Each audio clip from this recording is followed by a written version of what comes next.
Alrighty guys, hello, welcome to episode number 1 of Not Just the Tip, which is going to be my new weekly sporting podcast, which is by a sports fan, for sports fans, with a bit of a punting sort of element to it as well.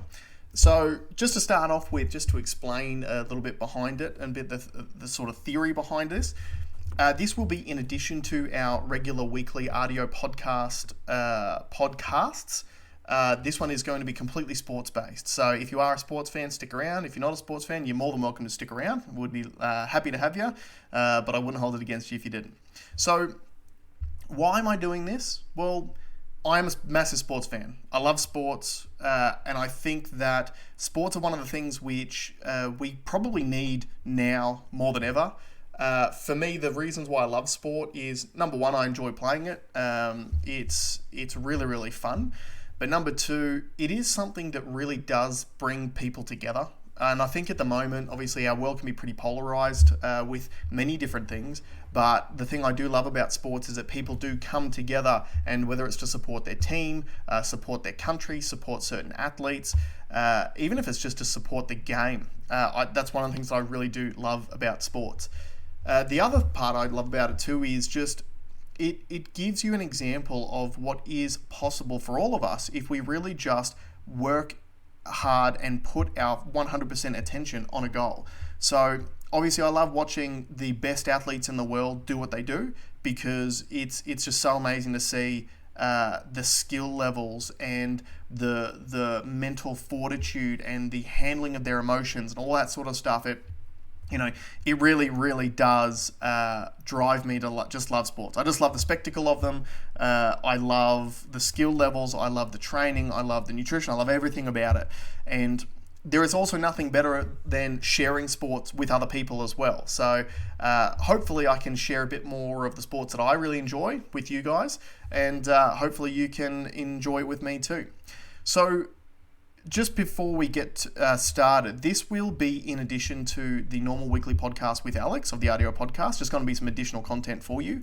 The idea is that these will come out sort of on maybe a Wednesday or a Thursday, depending on what's on. Probably more likely Thursdays, but obviously we've got the big State of Origin 3 coming up on Wednesday, so I want to get this one out a little bit earlier. And they are going to be pretty short, sort of maybe 15, 20-minute segments, and they'll run basically by a bit of a format. So what I was sort of thinking, and again, give me your feedback of what it is that you guys are after. What I want to do is I want to go through a bit of a breakdown of the last weekend's sporting events and anything notable that came out of those. I also want to go through all the tips that we may have put up for the last weekend as well. There is going to be some accountability as well. I'm not just going to be that tipping show that puts all the tips up in the world and then doesn't actually get held to account for it. So I'm going to be keeping a scorecard. So you guys will know in a few weeks' time whether or not I'm actually worth listening to at all, or if I'm just like everyone else who doesn't know shit. So that's going to be fun. I'm going to have an accuracy meter as well for every single weekend's tips. Then from there, we want to sort of preview what the notable sporting events are that are coming up during the week, or at least the events that I'm looking forward to. And then to finish up the show, I will pull my tips out for the week. And obviously, I'm a big believer in consent, so I will pull my tip out. I'll dangle my tip in front of you, and it is completely up to you whether or not you choose to play with my tip. Obviously, none of this is financial advice. If you lose money off it, sorry, bro, or sis. But hopefully we can all have a little bit of fun and have some winnings together. So, to start off with, let's start with last weekend. So there was a pretty massive weekend of sports last weekend, and obviously the biggest thing as far as Australian sports goes was our performance at Wimbledon. Absolutely unreal to see. Obviously, Ash Barty was the big story. First Australian female into the final in 40 years. And to bring home the title it was amazing to watch. So I actually got up and watched that one at 11 o'clock and was still screaming for it at 1 o'clock in the morning. It had everything that you want in a game of tennis. It was obviously massive stakes because of the finals. You had a full crowd over there in England as well because they're starting to open up a fair bit. You had, Prince William and Princess Kate watching along, so Tom Cruise too in the crowd, so some pretty high profile people coming out to watch. And the game literally had everything. In the first set, Ash Barty was super dominant, just all over it. In the second set, started off really, really well, but then you could see the nerves started to creep in, and it culminated in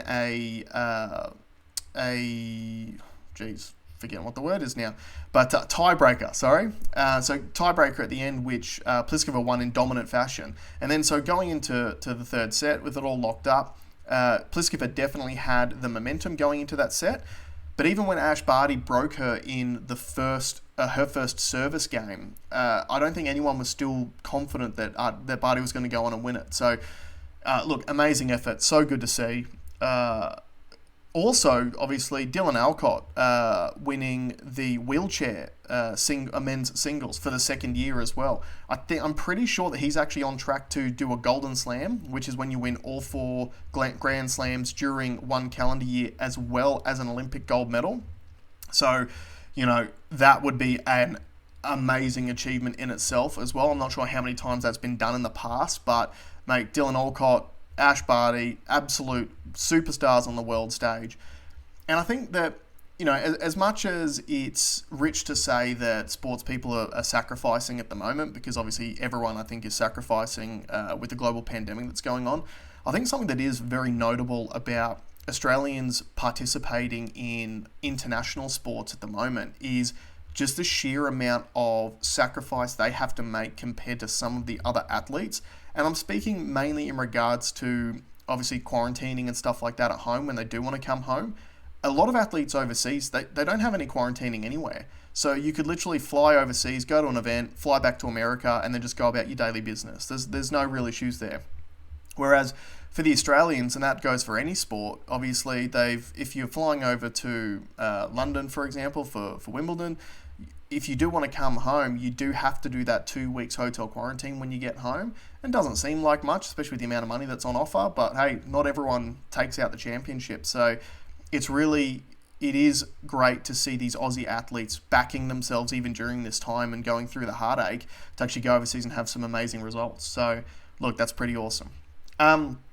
Second big event out of the weekend for me, so I'm a big UFC fan, so a lot of these weekly podcasts will be mainly centered around the sports of the UFC, the NRL, the NBA as well, still while the playoffs are on too. UFC 264, massive card on the weekend. Obviously, the big story coming out of that everyone's talking about is Conor McGregor breaking his ankle and losing by TKO, or doctor's stoppage, at the end of the first round. Now, everyone's talking about this. Everyone's doing it to death. Dustin Poirier deserved to win that fight. At the end of the day, as Nate Diaz says all the time, that's a wrap in the streets. So if you're actually looking at fighting as fighting, if you break your ankle in the streets, that's a wrap. So whether it's an injury or not, it's still a big win for Dustin Poirier. But what I wanted to talk about instead of what everyone else is talking about is the prevalence of the calf kick in mixed martial arts. So to give a bit of background, the calf kick, which is obviously a kick to the calf muscle, which is a crazily debilitating weapon to have used against you, because it only takes a couple of kicks before sometimes your leg's just completely unusable. The other thing too is there is a nerve that runs down your shin bone where if you hit that, it can literally just switch your foot off. And that's happened in a lot of notable fights recently. I think most recently it happened in the Henry Cejudo Demetrius Johnson title fight. It also happened to Michael Chandler when he was fighting in Bellator as well. So you can literally just get a hit to that nerve and it switches your foot off. So it's just flopping there and just doesn't even work. So it looks like you've broken your ankle or something like that. You actually haven't. It's just the nerve, and then it takes a little while for that to come back.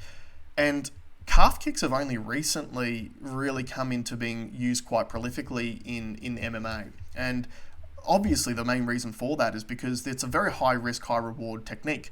If you're trying to kick someone in the calf muscle and they turn their shin out and they check your kick, obviously you're slamming shin bone on shin bone, and that hurts both parties. And what's particularly interesting is that technique itself has been really, really effective in the last 2 years. I mean, I think the first time I remember someone really using it was Benson Henderson, and that was years ago. And then Tony Ferguson used it pretty successfully for a long time as well. And everyone just thought he was crazy because he was literally just banging shins with other people and knowing that it was going to hurt them more than it was going to hurt him, which is pretty crazy. But in recent really the last 2 years it's exploded as far as its usage goes. But at the same time, having Conor break his ankle, following on from having Chris Weidman break his leg, that was only a couple of months ago as well. So he tried to throw a calf kick against Uriah Hall. Uriah Hall checked the kick, and Chris Weidman actually snapped his leg in half, which, if anyone's a big fight fan, they know the irony of that situation, because that's the exact same thing that happened to Anderson Silva against Chris Weidman years ago, where he threw a leg kick without setting it up with a jab or anything like that first. Chris Weidman checked it, and it snapped Silva's leg in half. So what I find really interesting out of this, now, it doesn't look like Conor snapped his leg from a calf kick. It looks like, when I saw a really interesting post on Aussie Muay Thai legend John Wayne Parr's Instagram page, where he was breaking it down, and it looks like he throws a Tate kick to the body, which Dustin Poirier blocks, and it looks like the ankle actually wraps around his elbow. So it's not a calf kick that's doing that damage. However, from listening to interviews with Conor McGregor's coach, John Kavanagh, after the fight, they did indicate that there was issues with the ankle during training camp. And being that Conor just got beaten back in January because of the calf kick, I'm sure they were practicing calf kicks and checking calf kicks. And it just makes me wonder how much stress, or maybe there's a stress fracture in there or something like that may have done to Conor's ankle to weaken it, which then has caused the breakage during the fight. So, look, I guess the main thing for me out of this is I want to know if fighters are still going to keep using that technique, because we've had 2 very high-profile leg breakages in the UFC within a matter of months.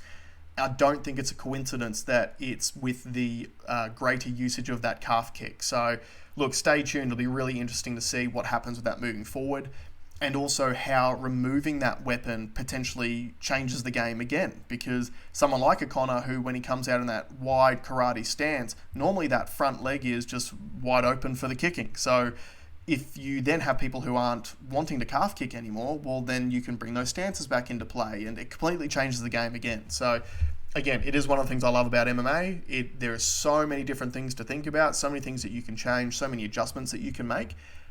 It's really like a human chess match, which is awesome to watch. Another big result out of the UFC was Tai Tuivasa's knockout of Greg Hardy. So I think Tai Tuivasa, he literally, so he's an Australian boy, literally capitalised on it the best that anyone could possibly capitalise on a situation.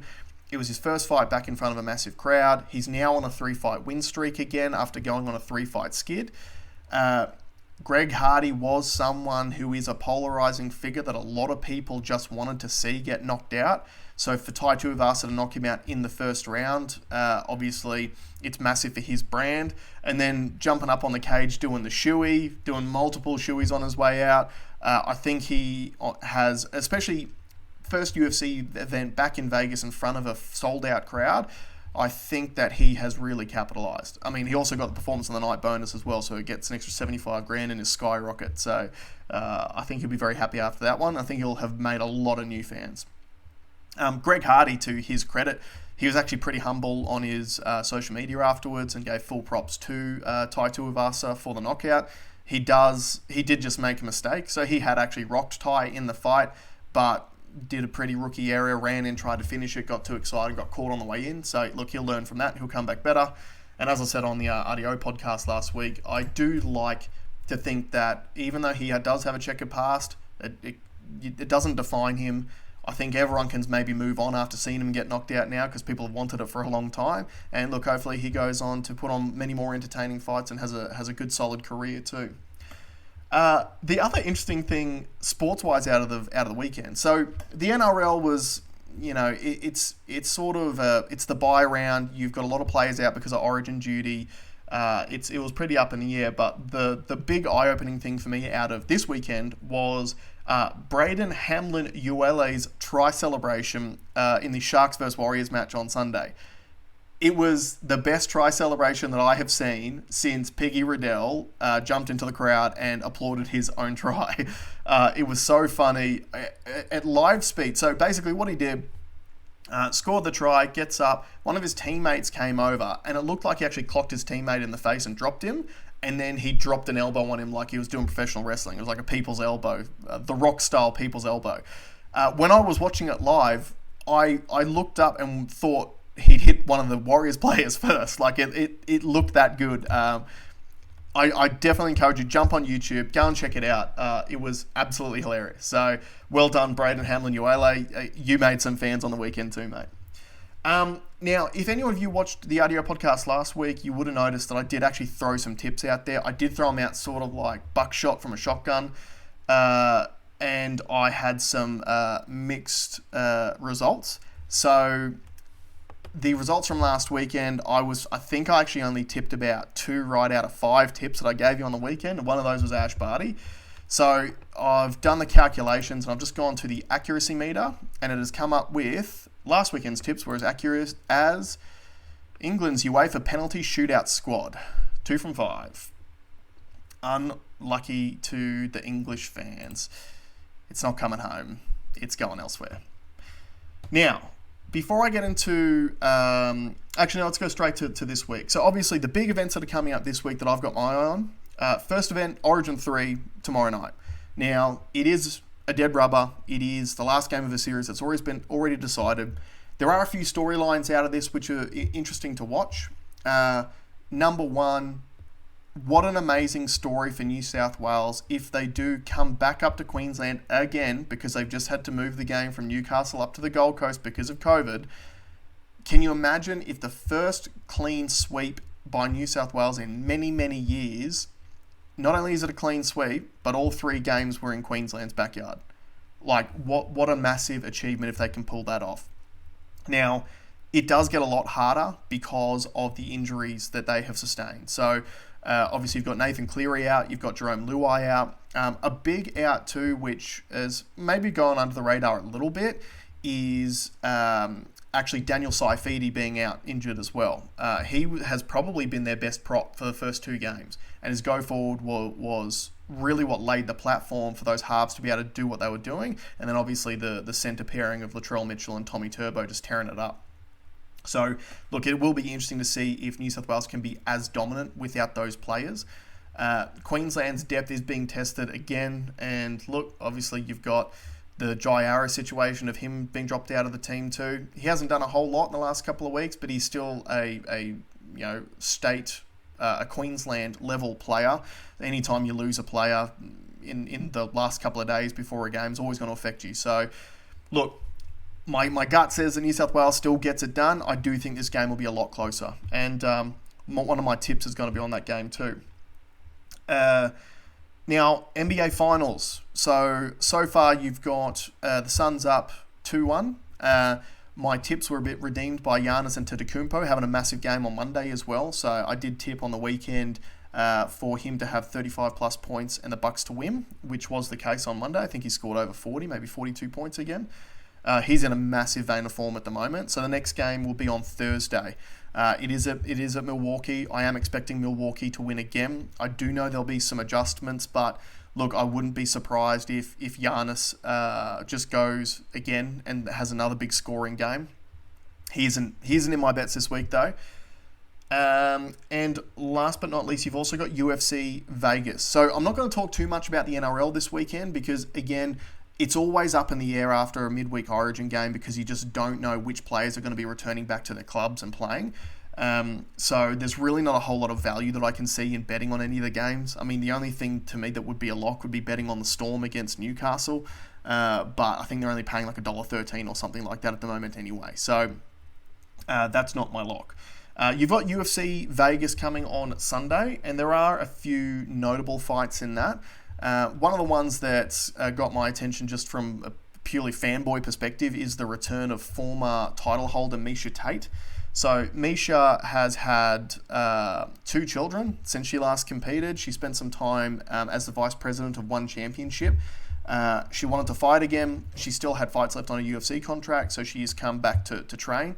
She has quite publicly spoken about some of the issues that she was dealing with when she went on her title run originally, and those things are out of her life. I mean, hey, she's got 2 kids, so that probably doesn't make it that much easier. But she has said that she's never been able to focus on her training more than now. I've seen her training footage. She looks fantastic. She is returning against Marion Renault. Look, she is the favourite in that fight. It's really tough. Marion Renault, so she is pushed, I think she's 40.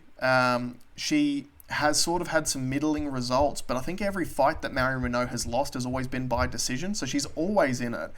And at the end of the day, Tate has been out for, it'd be 3 or 4 years now without a fight. So, look, I don't know which way to go on that one. I'd love for Misha to win. I think it's Renault's retirement fight anyway, so there's nothing really riding on it for her. I think with Misha Tate too, obviously everyone credits Ronda Rousey for the rise of women's MMA, but I don't think Ronda Rousey did it on her own. I think it was her rivalry with Misha Tate that really sold it to the fans, because they were rivaling from way back in the Strikeforce days too. So Misha, as a pioneer of the sport, it's just great to see her back. Hopefully she goes really well. I'd love to see her get one last title run in, just because it's a great storyline, and she's just a good person to boot. Be nice to see another mum as a champion as well.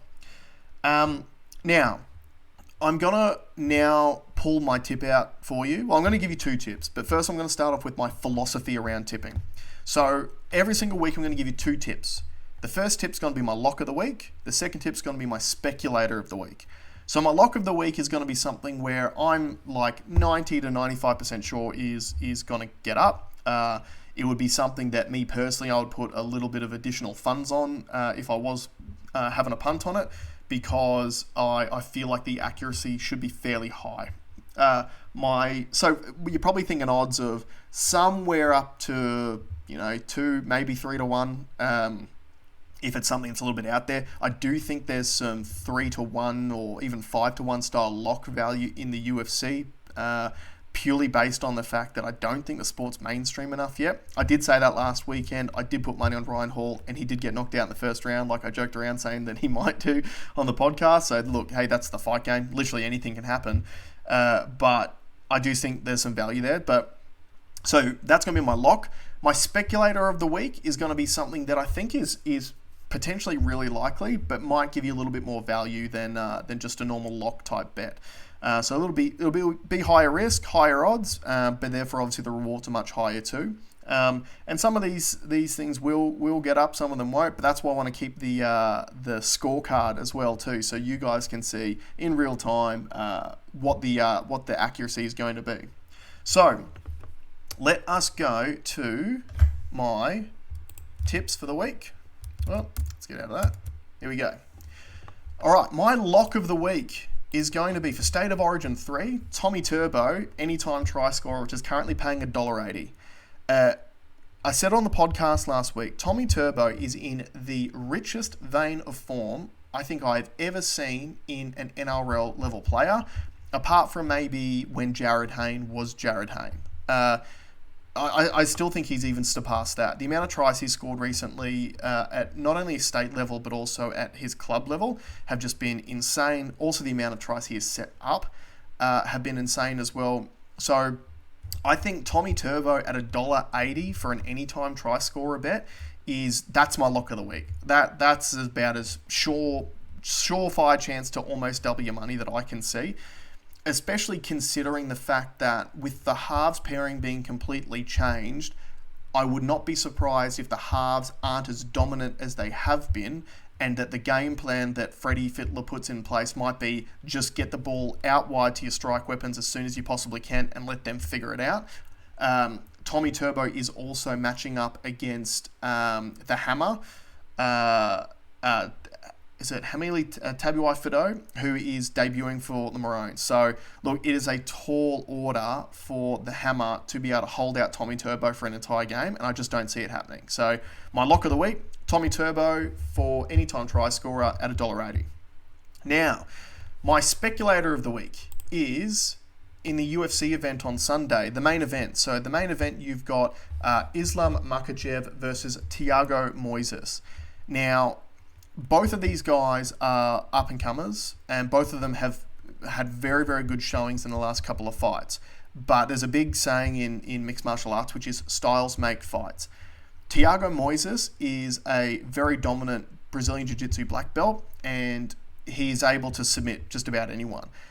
I just don't see him being able to get himself... Oh, I've just noticed too that I've got a spelling mistake in there. Let's fix that up.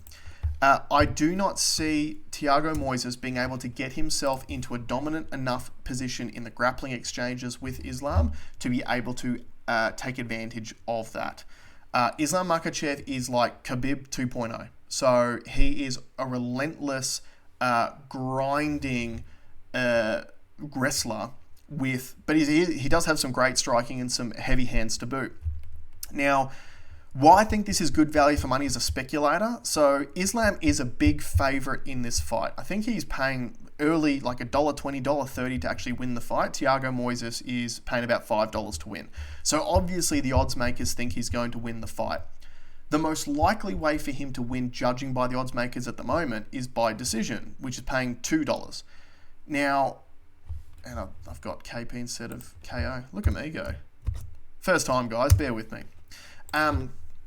So if this was a 3-round fight, I think that Islam Makhachev by decision is probably the right way to go. I think he'll be able to control position, and obviously being a dominant wrestler means that you get to choose where the fight goes. So if he even senses anything from Thiago Moises that suggests that he might be in any danger on the ground, he can just use his dominant wrestling to keep it on his feet, where I do believe he's got the heavier hands and the I guess more skillful stand-up game. And look, if it was a 3-round fight, I think that Moises would possibly be able to at least use his jiu-jitsu in a defensive way to be able to last until the end. I just don't see literally anyone that goes up against Islam Makhachev being able to withstand him for a full 5 rounds. So being a main event fight, it is 5 rounds it is instead of 3. So he's got 5 5-minute rounds, 25 minutes to try to survive Islam Makhachev, and I just don't see it happening. So obviously, if you think the finish is going to happen early, it could be either by KO, TKO, or by submission. Being that Thiago Moises is a black belt, I don't see him being submitted either. So I wouldn't be surprised if Islam just wears on him and wears on him and wears on him and ends up TKOing him with some ground and pound, towards the middle of the fight. But yeah, Islam Makhachev by KO or TKO at $5, I think that is great value. I think if you ran that fight 100 times, the odds suggest that he would only win in that fashion 20 times out of 100. I think you're looking at more closer to 50 to 60 times out of 100 of that fight happening. So I do think that's good value. So those are my tips. And like I said, I am very much pro consent. So as far as my tips go, I've pulled my tip out. It's up to you whether or not you want to play with it. If you do play with it, good luck, happy punting, and I hope you go the best. If you disagree with my tips, please let me know in the comments. I would love to hear from you guys. Number one, what do you think is going to happen in State of Origin tomorrow night? What do you think is going to happen in NBA Finals Game 4? And what do you think is going to happen in UFC on Vegas on the weekend? If there's anything else you want me to talk about, please hit me up. I'd love to have it. Thank you very much for joining me for episode number 1 of Not Just the Tip, because I am going to give you the tip, but I hope that you can get a little bit more out of it than that as well. And we'll see you next week. Enjoy the festivities, guys.